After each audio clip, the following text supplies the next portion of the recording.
رمضان کے اختتام پر ایک اہم مذہبی تہوار آتا ہے جسے عید الفطر کہتے ہیں۔ لوگ تیار ہو کر اور نئے کپڑے پہن کر عید نماز ادا کرتے ہیں اور اپنے دوستوں اور خاندان کے لوگوں سے ملتے ہیں اور لذیذ کھانوں سے بھری دعوتوں کا اہتمام کیا جاتا ہے۔ لیکن دنیا بھر میں منائے جانے والے اس تہوار کا دن کیسے تعین کیا جاتا ہے؟ میں ہوں انجینئر حافظ محمد عدنان۔ فلاح کی منی سیریز میں آج ہم بات کریں گے کہ مسلمانوں کا مذہبی تہوار عید الفطر کے دن کا تعین کیسے کیا جاتا ہے۔ دنیا بھر میں رہنے والے تقریباً 2 ارب مسلمان رمضان کے اختتام پر چاند دیکھتے ہیں۔ مسلمان قمری کیلنڈر کو مانتے ہیں۔ اس کیلنڈر میں تاریخوں کا انحصار چاند کی مختلف شکلوں میں نظر آنے پر ہوتا ہے۔ رمضان اس کیلنڈر کے 9ویں مہینے میں آتا ہے۔ ہر سال اس کیلنڈر میں تقریباً 11 دن کا فرق آتا ہے۔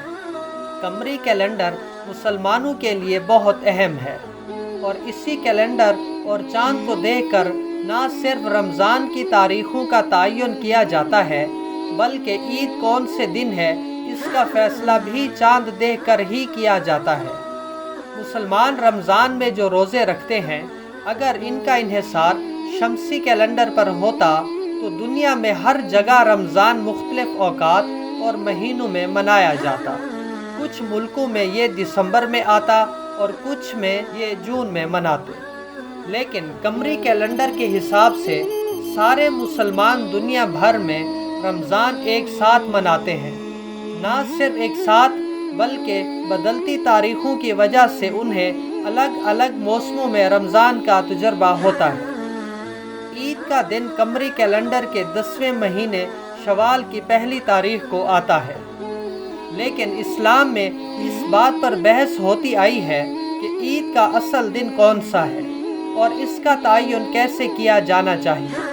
بہت سے ملکوں میں مسلمان خود چاند دیکھنے کے بجائے اس ملک کے ان حکام پر انحصار کرتے ہیں جنہیں چاند دیکھنے کی ذمہ داری سونپی جاتی ہے، جبکہ کچھ لوگ اس دن کا تعین شمسی کیلنڈر دیکھ کر بھی کرتے ہیں، اور کہیں کہیں ایسا بھی ہوتا ہے کہ لوگ علم فلکیات کی مدد سے نیا چاند دیکھتے ہیں۔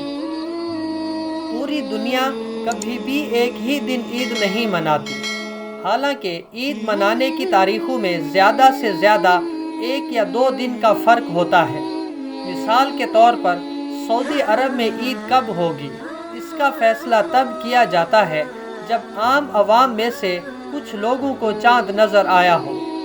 بہت سے مسلم ممالک سعودی عرب کی دی ہوئی تاریخ پر ہی عید مناتے ہیں، لیکن شیعہ آبادی والے ملک ایران میں اس تاریخ کا تعین حکومت کرتی ہے، جبکہ عراق جہاں شیعہ اور سنی مسلمان دونوں آباد ہیں، وہاں پر دونوں مسالک کے افراد اپنے اپنے مذہبی رہنماؤں کی تلقین کرتے ہیں۔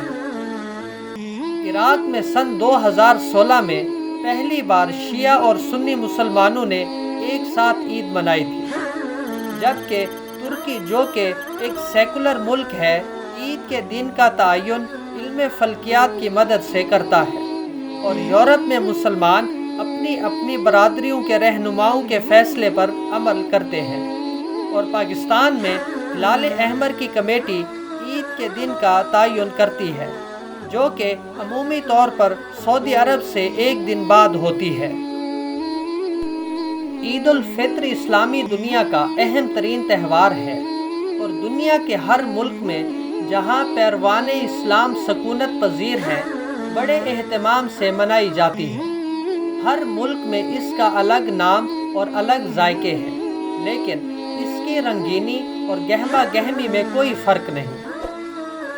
جہاں رمضان المبارک کے 20 روزے ختم ہوئے، گھر گھر عید کی تیاریاں شروع ہو جاتی ہیں۔ گھروں کی آرائش، پکوان کے اہتمام کی فہرست، نئے کپڑوں کی خریداری، سلام و پیام کے سلسلے، غرض ایک ہنگامہ بپا رہتا ہے۔ عید کے موقع پر بازار رات بھر کھلے رہتے ہیں اور لوگ افطار کے بعد خریداری کے لیے نکل پڑتے ہیں۔ انہیں خریداری پوری بھی نہیں ہوئی کہ کہ ہلال عید کی آمد کا شور اٹھنے لگتا ہے اور عید مبارک کی صدائیں چاروں طرف سے سنائی دینے لگتی ہیں۔ مسلمانوں کی مقدس کتاب قرآن کا نزول رمضان میں ہی ہوا اور شب قدر یعنی لیلۃ القدر بھی اسی ماہ میں واقع ہوتی ہے، جسے برکت کی رات بھی کہتے ہیں۔ عید خوشیوں کے ساتھ ساتھ کچھ ذمہ داریاں بھی عائد کرتی ہے، جسے فراموش کرنا عید کی خوشیوں کو کم کرنا ہوگا۔ عید کی نماز سے قبل صدقہ فطر کی ادائیگی ضروری ہے، اور اس کے ساتھ ہی صاحب حیثیت افراد عام طور پر رمضان کے مہینے میں ہی زکوٰۃ نکالتے ہیں اور خیر خیرات کا دار و دورہ رہتا ہے۔ سفید پوش رشتہ داروں اور غربا کی مدد کا یہ انوکھا طریقہ اسلام میں پایا جاتا ہے۔ اقوال زرعی ہے، جو شخص جائز طریقے سے پیسہ کما کر اس لیے پس انداز کر کے کہ کسی سے سوال کرنے سے بچے اور اپنے بال بچوں اور ہمسایوں پر خرچ کر کے، وہ قیامت کے دن خدا سے یوں ملے گا کہ اس کا چہرہ کامل کی طرح روشن ہوگا۔